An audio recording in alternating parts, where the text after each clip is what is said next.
I was honored, I guess, a year and a half ago to interview John Horgan before he was the Premier. Rick Habgood and I had a nice session with him on electoral reform, and he promised then, he said, you know, if he was elected, he would introduce a referendum and would support proportional representation, and I'm delighted to see he's still saying that, unlike other politicians that we remember.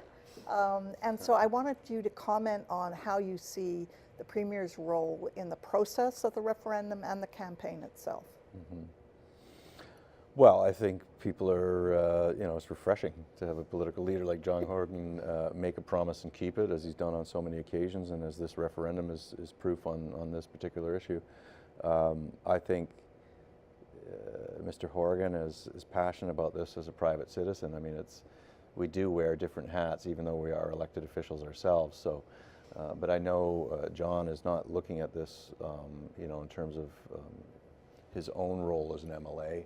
I think he's looking at this as what kind of legacy would we like to leave as the political leaders of now, but for citizens of the future to be able to have a better government in BC. So I think he takes the long view on this, and he certainly supports giving, you know, trusting the people to decide, you know, something as sacred as what kind of voting system they'd like to have, and that societies change and evolve, and democracy has to be continually improved and strengthened. And if you don't have a conversation about the essence of your democracy, then it gets taken for granted, and then it has, you know, waning interest. And that's, I think this is a real chance to reinvigorate. It's a generational opportunity to do something that will strengthen what we have built over time, with an eye to what we could do better in the future. Very much. That was great. I really enjoyed that. Great. Yeah, thanks, Mark. Thanks very much.